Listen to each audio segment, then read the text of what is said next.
सुप्रभात प्यारे बच्चों, मैं आपकी आचार्य दीदी मनीषा पुरी आज आपको न्यायमूर्ति लीला जी के बारे में बताने जा रही हूँ। लीला जी का जन्म लखनऊ में 20 अक्टूबर 1930 में हुआ। बचपन में ही पिता की मृत्यु के बाद बेघर होकर मां के सहारे पली बड़ी और मुश्किलों का सामना करती हुई उच्च न्यायालय की मुख्य न्यायाधीश जैसे पद पर पहुंचने का सफर एक महिला के लिए कितना संघर्ष में हो सकता है, इसका अनुमान लगाया जा सकता है।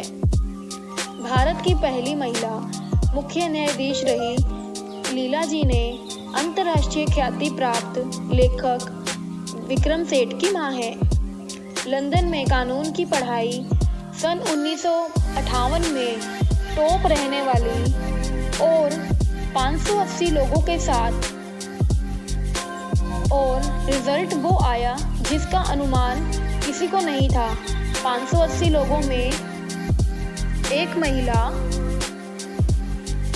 वह रही थी जो एक शादीशुदा होकर एक छोटे बच्चे की मां थी और उन्होंने अपने छोटे से बच्चे के साथ घर पर पढ़ाई कर रही थी। उन्होंने इसमें टॉप किया।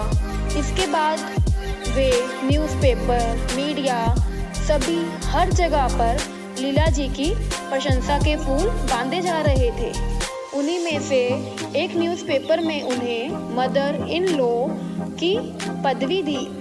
यानी मदर इन लॉ का मतलब है mother in the law field, क्योंकि उन्होंने एक मां होने के नाते अपने एक छोटे से बच्चे की परवरिश करने के ध्यान में लॉ फील्ड को चुना और इस फील्ड में उन्होंने अपनी काबिलियत को साबित किया। वे उनकी सफलता की पहली सीढ़ी थी। इसके बाद उन्होंने लंदन पार्ट ज्वाइन भी कर लिया और उसी साल उन्होंने सिविल सर्विस में भी अप्लाई भी किया।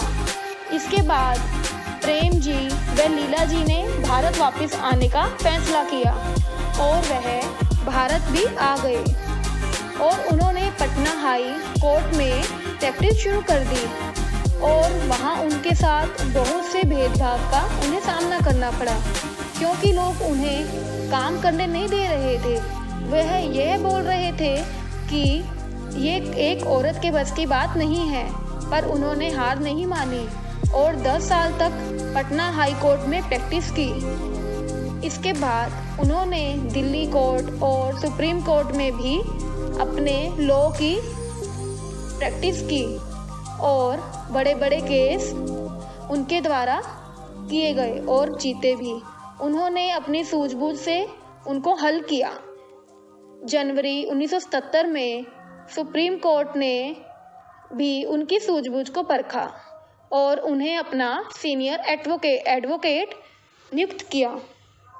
सन 1978 में दिल्ली हाई कोर्ट की जज बनी और ऐसा करने वाली वह प्रथम महिला बनी। सन 1991 में वे हिमाचल प्रदेश की चीफ जज बनी और सन 2017 में इनकी मृत्यु हो गई। धन्यवाद।